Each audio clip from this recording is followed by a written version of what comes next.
Okay, so just a day ago, using the ML Astro SHG 700 spectroheliograph, I managed to take this picture of the sun, which is actually a stack of 20 frames on the sun that was processed mostly in free software. And I think it looks absolutely amazing. We also had some insane prominences on the sun and tons of filaments all over the place. Beautiful stuff. This thing is fire, literally speaking. I mean, plasma, I guess. And it's absolutely amazing. So I've already done my first impressions in another video, which has a lot of inaccuracies that I will not try to correct in this video because I'm sure I'll get something wrong again. This is really not my domain of expertise. So for now, we're just going to summarize the way that the spectroheliograph works is magic. That's it. It's just magic.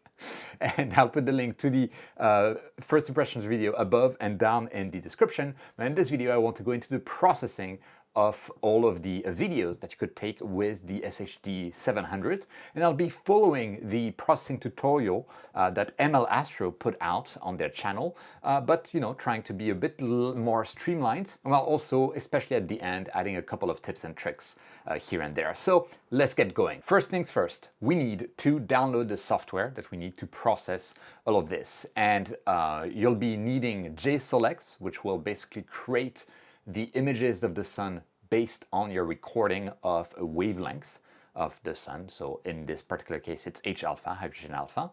And JSOLEX is absolutely mandatory for this. We also need AutoStackert, which is also mandatory for this. You'll basically have it to stack multiple images that were output by JSOLEX. And you also need IMPPG to do some further processing, specifically histogram processing, which is far superior than what you can get in like PixInsight, for instance. Okay, so first things first, JSOLEX. So JSOLEX, when you're on the main page, and of course I'll have the links down in the description to all of these software. If you're going there, by the way, if you're planning on buying anything from Amazon, Agena, HighPoint, etc., if you do so after clicking one of the links that I have in the same description, it will help me out at no cost to you.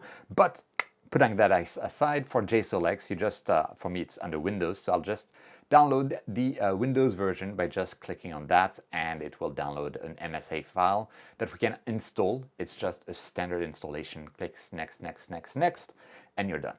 Then AutoStackert is exactly the same. So once you're on the download page of AutoStackert, you want to download either the latest beta release or the latest stable release. So 0.13, there's the beta, 0.11 is the stable.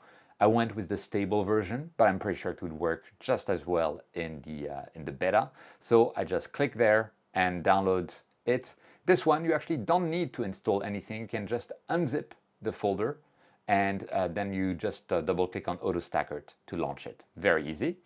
And then we have IMPPG, and IMPPG, you also can download it here in the downloads page.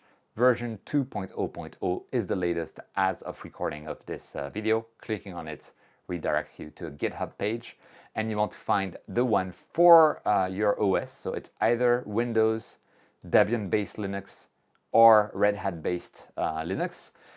If you have macOS, I think you're kind of out of luck, I'm not sure. But IMPPG, I would download the Windows version. And okay, now that we have all of the free software that we need ready to use, let's get to how we use it. So first, quick reminder, the type of stuff that you will have captured is basically something like this, where you have a big black line there that's mostly horizontal, which is the line of H-alpha. You have tons of lines that are vertical there and that are kind of flickering, shimmering and in the video, and that are basically the details of the sun. And then in my case, I also have like this vertical line here where I'm currently moving the mouse. That is constant. It's actually either some dust on the slit of the spectroheliograph or a defect in it, in the slits. But a quick tip is that for focusing the camera end of the spectroheliograph, you can just look at those horizontal lines and move the microfocuser until those horizontal lines are perfectly sharp, or as sharp as you can make them. Second thing, to focus the telescope and microfocuser of the SHG 700, you can look at the vertical line there that I was talking about and zoom into that vertical line and shift the focus on the telescope end, like the microfocuser on the SHG 700 on the telescope end until this vertical defect line is perfectly sharp. And while doing so, it might actually throw the horizontal lines out of focus, and then you need to redo the focus of the microfocuser near the camera. And of course, the microfocuser at the elbow of the SHG 700 is not a focuser. It just allows you to fine-tune the wavelength that you want to record. You just want to make sure so that the H-alpha line is nice at the center of your field of view. You can use the target in SharpCap to achieve that. And then in the end, in my case, I have reduced the field of view to something like this, and I have captured multiple videos, just like I did in the previous video, going back and forth on the sun, basically scanning the sun each time. And we see that the field of view is very restricted, but we have the entirety of the H-alpha wavelength line in there. So we can basically use that to reconstruct the image in JSOLX. And so I took, one capture, scanned through the sun in one direction, then another capture, scanned through the sun in the other direction, then another capture. Yeah, you can see where this is going. Each scan, a different capture, each time scanning on the right ascension of the sun. And by the way, for me, apparently my SHD 700 was in good focus both on the telescope end and on the camera end, but ML Astro notified me that I was slightly out of focus on the telescope end. And a tip that actually worked really well for me on how to focus your telescope perfectly is to look at those shimmering lines in the center and basically move the focuser on your telescope until the contrast on those lines in the center, those shimmering things, is as high as possible. And when I did that, I realized I had to change the step size on my focuser from 50 steps to just 20, and then really fine-tune to achieve perfect focus on the telescope itself, as well as the focus on both parts of the SHG 700. But anyway, we end up with tons of SER files, which are basically monochrome video files. And those monochrome video files, they're recorded in mono 16. Make sure that in SharpCap you have set up mono 16 for the recording, so we have the full bit depth available on the camera. And each one of those is one pass in one direction of the sun. So it's like a pass in one direction, in the other direction, in yet the other direction, in the other direction, etc., etc. So we keep passing through the sun, scanning it and recording it. And in here I have something like 41 recordings of the sun. I think 40 recordings of the sun. And the first step is to process all of those videos of the H-alpha wavelength effectively into proper images of the sun, raw format that we can then use to stack. So let's do that. For that, we'll use JSOLX. So I have started JSOLX here. And first things first, you want to go into your equipment tab, go to the spectroheliograph editor, select, make sure that SHG 700 is there, which it should be. If it isn't, you can just add it manually on and missing SHG and just copy the values that you see on the screen right now. And then under equipment and setup editor, you want to add a new piece of equipment using the plus button there. And in there, you want to input the characteristics of your telescope and of your camera.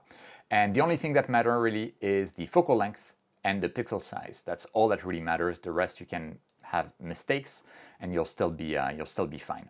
But you want to make sure that you have this equipment editor available. And then you want to go into File, select Batch Mode, and then select all of the files that we captured. I'm going to shift click to select everything.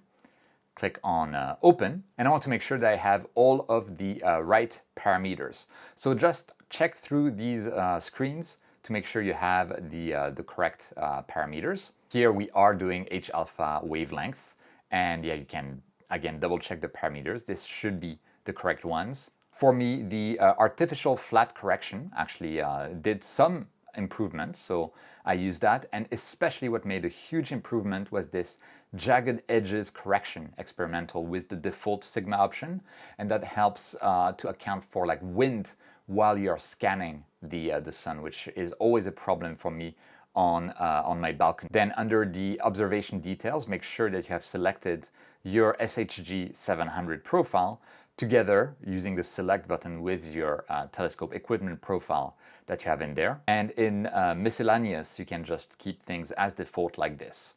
And in particular, something that ML Astro focus on or point out in their own video is that you want to make sure that autocorrect p-angle under process parameters is unchecked. But anyway, next we want to basically create raw frames that are geometry corrected so that we can stack them in AutoStacker. So for that, I'll just go to Custom Process. You want to unselect all, and then you just select Geometry Corrected Image, not raw image, Geometry Corrected Image, and click on OK. And now we have the process started. You can see it is starting to process all of the images in batch mode, one after another, just reading through the video, generating the geometry corrected raw frame, and then putting it in a folder right next to your video images. It took some time, but we are done with all of the 40-ish frames that we did, and the batch processing is complete. If I look in my files, so we have now a new folder called batch under the folder that had all of the videos that we recorded, which for me was on my desktop, sharp captures, date, sun, and then all of that stuff. And under batch, you'll have a date and time. And under this, finally, you have like a disk, and there you have a list of the files that we have created. And the first thing that I'll do is that I'll remove the files that are no good for us because they have clouds, that kind of stuff. So let's have a look at those files together and cure out the ones that we don't need. So to do that in Windows, I'll just go to View and set to extra large icons so I can look at everything at once, and I can see that obviously this guy has like streaks running vertically, that guy as well, that guy as well, that as well, that as well, that as well, that as well. All of those are basically bothered by clouds. This one, thinly as well. This and that as well. Here, yeah, I'm just going to make a new folder, call it NG for no good, which is actually an abbreviation used a lot in Japan. Reselect all that I selected because I should have created the folder earlier, and put all of those affected files into that folder.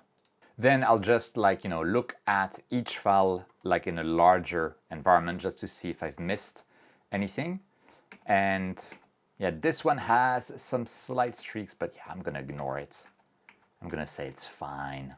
And so here we go. Those files are mostly good. And so I'm left with 22 files out of 40. So I had to throw away half of them due to clouds. Now we have something else now, which is that those files, this one and that one, for instance, are mirror images of one another. And this is because I slewed right ascension in different direction time after time, and that made my images basically mirror flipped. And so what I'll do is that I'll just do it in PixInsight, but we could do it in any software. I'll put all of the files with like this gray prominence on the right, so this guy, etc. I'll all open them in PixInsight and then do a mirror flip on all of them and then double check that I haven't missed any of them. So all of those guys, I'll open in PixInsight, and there's probably a better way to do that, but let me know in the comments if you have a better way or better software that lets me do that easily. I'll just do a horizontal mirror, bam, and Control S to save. And I'll do that on each of the files. And I'm done. I've done a mirror flip on all of them. I think I could have used some free software like XNView to do it by batch. I'm going to refresh all of that and check that all of my files indeed are in the same orientation now, and they do appear to be, so we should be ready to keep going. And the next thing I'm going to do is I'm going to open IMPPG. So I go to the folder that I unzipped after downloading earlier, open up imppg.exec, and in there, what I want to do is just go to Tools, Align Image Sequence, and then I'm going to click on Add Files, select all of the files that we just prepared. So here we go. Click on Open. I'm going to have a pad to bounding box, and then align on the solar limb, and then I can choose a folder to output to. And I'm just going to put that into my documents, a new folder that I created called Solar Processing, select folder, and start processing. So it goes through all of the images. It should be very, very fast. And we are done. So now that we've done this initial operation in IMPPG, I'm just going to iconize it because we're going to use it in some time. And I'll go to AutoStackert. So here we go, we're in AutoStackert, so in the folder that we unzipped, so I double-clicked on autostackert.exec to open this program, and then I will go to File, Open Images, and select all of the images that we just pre-processed in IMPPG. If you don't do this, when you open the images in AutoStackert, it will only be aware of a single image because the geometry of the image of each image will be different. So now that you've done this in IMPPG, everything is well aligned. So that's exactly what we need. And I'm going to click on Open. And now we can see that using, we have a preview here. If you see a huge image of the sun, you can play with the zoom level here. So by default for me, it typically opens at like 100%, something like that. So you might have seen something like that with bars like this. And you can see we do have still some jagged edges artifacts, but we're gonna ignore those. And if I set to 30%, it's perfect for my monitor. Now, the standard way of doing this would be to select Planet with dynamic background here. Make sure that you are going to stack 100% of the frame. So make sure that this box has 100%. And that's all really you need to do. Afterwards, you would click on Analyze. And after the analysis, you could select 48 pixels in terms of the size of each alignment bounding box that we're going to use. Place the AP grid. There we go, we placed an AP grid. Then you want to use this little slider there, brightness 1x. Click on the up arrow a few times until you see, maybe that's too bright, like for me this is the right level, all of the prominences, and then you want to add alignment points in there. And you want to make sure that the prominences are all taken into account.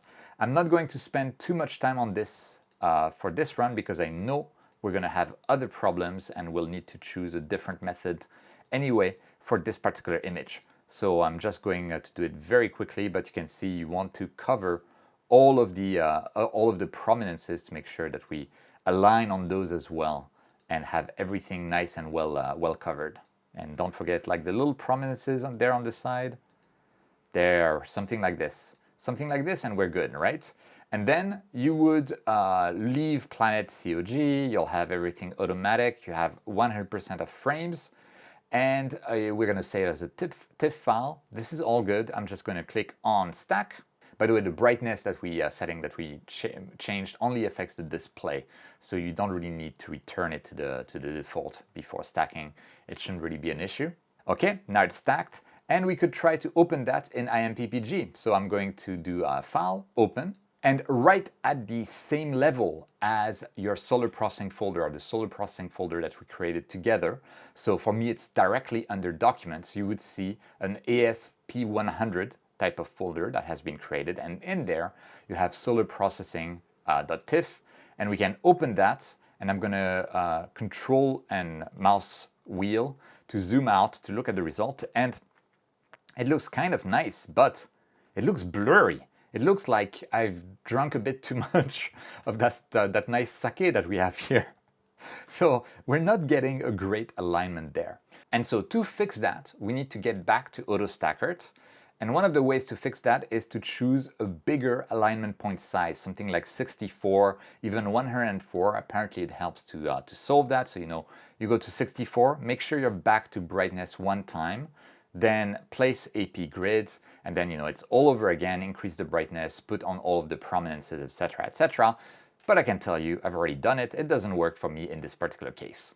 And so instead of that, what worked for me in this particular case, I don't know if it's terrible practice or not, but yeah, let's do it. We go to image stabilization there, and instead of planets, which, you know, the sun does look like a standard planet from the perspective of AutoStacker, so it would make sense normally. But instead of that, we're going to select surface, which normally you use when you have like a partial surface area, like on the moon or on the sun, even though here we have the full disk. Anyway, if you had only a partial area of the sun, that's what you would choose in the first place. And global planet would be only like if you have the full disk. But for me, going to surface, then improved tracking there, so make sure this is checked, and then expand, and then you can choose an anchor. And for me, I look for a high contrast feature that will also include part of the edge of the sun. Something like around this line there for me with this black spot there also includes part of the edge. Works out pretty well for me. And then we try again. We're gonna analyze again. And then we are going to do another round of place AP grid. I'm gonna go with the 48 pixels there. So place AP grid, increase the brightness. There we go. Place your AP points. I'll get back to you once it's done. Okay, and now we have everything covered. Just to oops, I added a wrong point. By the way, if you add a wrong point, you can just right click on it to remove it. So let's say I add a point here, right click, removes it. And maybe this prominence wasn't well covered, so now it is. So there we go, we have the whole sun. Going back to the brightness of one time, it doesn't really matter, but whatever. And now I'm going to stack. In this mode, especially because you have improved tracking, I believe the stacking will take a bit longer, but it should still be pretty fast. Okay, the stacking is done. I'll go back to IMPPG. Open a file, and just to make sure that I select the right one, I'm going to go to details, sort by date, and see that, yeah, the most recent is at 5:20 p.m. This is the recent file, and there we go. We're no longer drunk. Isn't that nice? So yeah, so now we have the sun in IMPPG. The first thing that people typically do is a deconvolution on the sun. So you would go into this or zoom in, again, control plus scroll wheel for me, zoom into there and play with the sigma of your deconvolution until you have a nice result, like where you see some really sharp stuff. You don't have any bubbling of the area, you're just sharpening stuff. But here you still see I have like those jagged edges from the scanning and the wind that I had despite the correction. And so I want to make sure to keep it like weak. As MLastro said in their own video, less is more. And you can see if I do actually less, I now start to get like weird bubbles in there. And to avoid them, I really need to have like a large sigma. The sigma might be like, I don't know, over sharpening things. Let's try to apply it to the whole sun, see what happens. For that, I'll click on this icon here, bam. And now it's applied, the sharpening is applied to the whole sun. It looks okay, but I don't really like it. I don't like that we've sharpened all of those waves and artifacts. So I'm just gonna click on disable. I'm just going to completely disable the deconvolution. And this is due to my wind and my seeing conditions, both of which are bad. If you don't have those jagged edges because you have better seeing and not a lot of wind, you don't need to do that.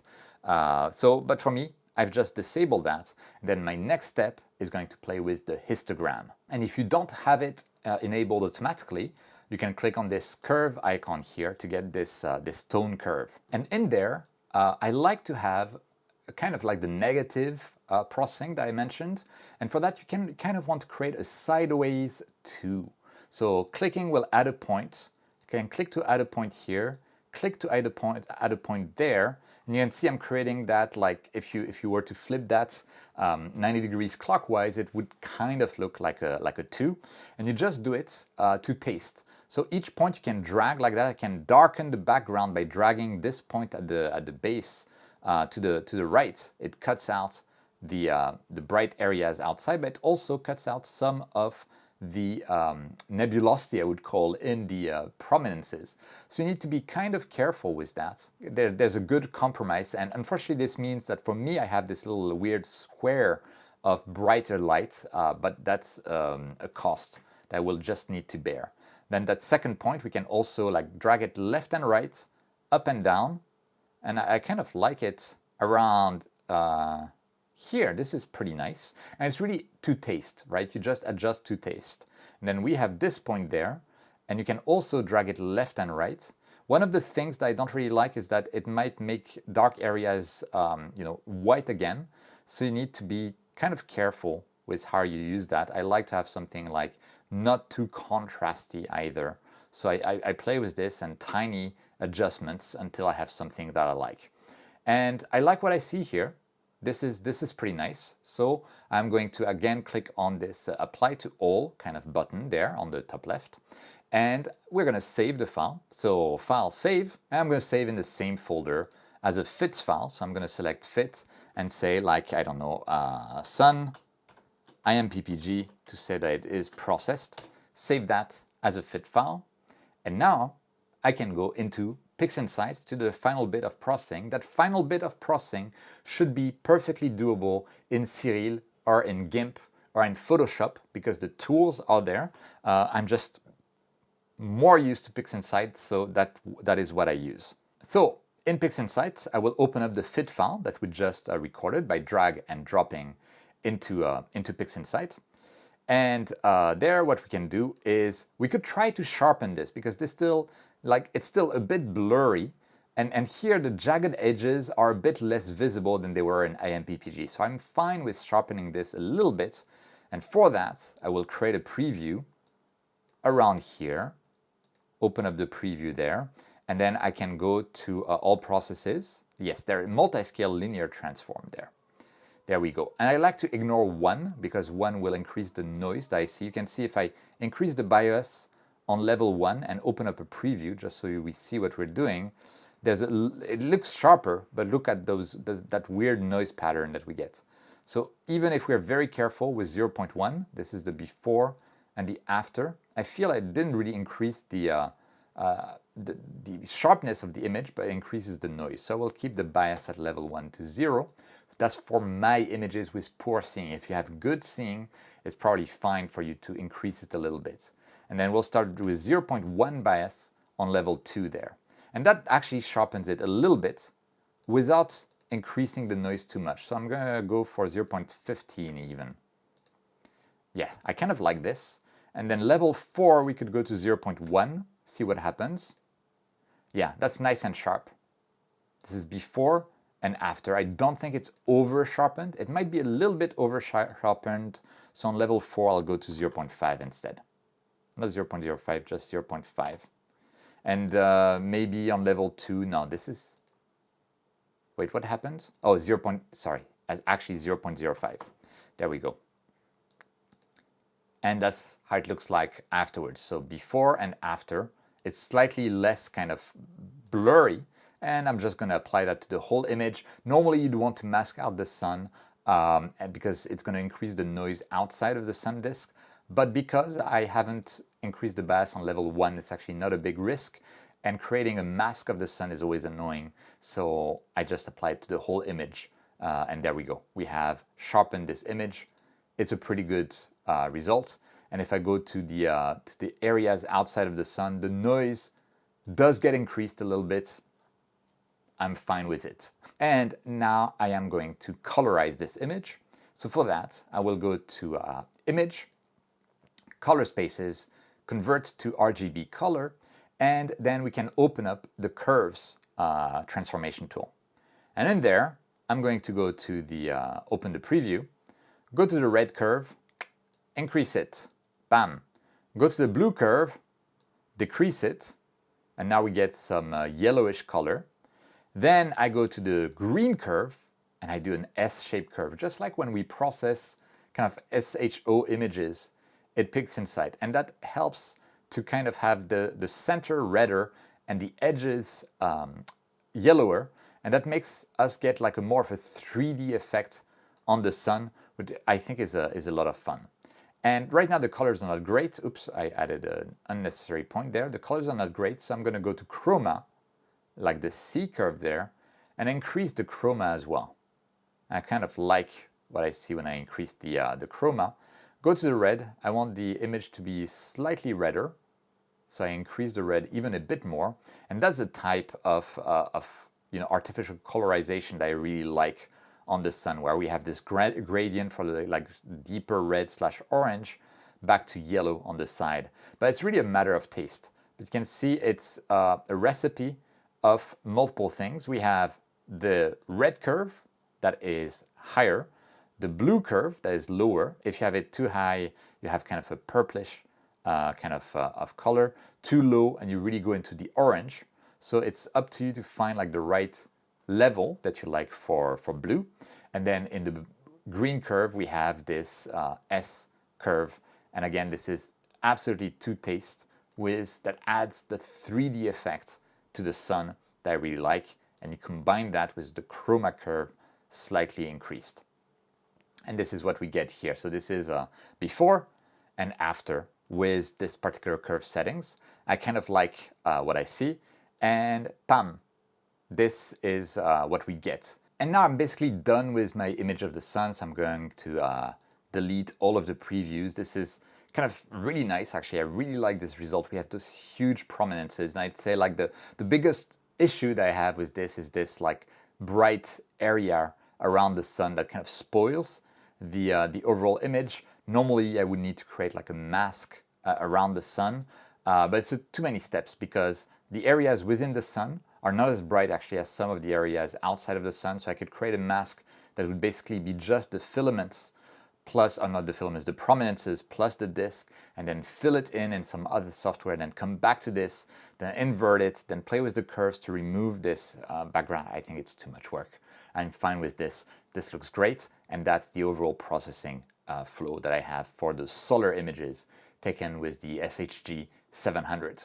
And it follows broadly the walkthrough by MLastro. I'll have the link down in the description, but it's just with a couple of additional tips, especially like the auto-staggered surface stabilization, and also this curves transformation using the chroma and the S-curve for the green to achieve that 3D effect. But besides that, it's really very similar stuff. It's just you prefer to watch my videos that you watch this particular walkthrough. But let me know in the comments if you have additional tips and tricks. It will be very helpful for everyone. While you're going there, you can like the video. It really helps the channel out. And if you want to support the channel even more and you're planning on buying anything from Agena, Amazon, High Point Scientific, etc., if you do so after clicking one of the links that I have down in the description, it will help me out at no cost to you. And if you want to help the channel even more, you can become a channel member. It's the join button next to the subscribe button. Or you can become a Patreon supporter. The link is down in the description. Some of my Patreons get access to my videos early and without ads, and I'm currently running an experiment with a Discord channel for my Patreon members. But more important than all of that, thank you so much for watching. Don't forget, whenever you can, to look up at the stars. The sun is a star too. And I'll see you next time. But actually, don't look at the sun directly, huh? Okay, roll credits.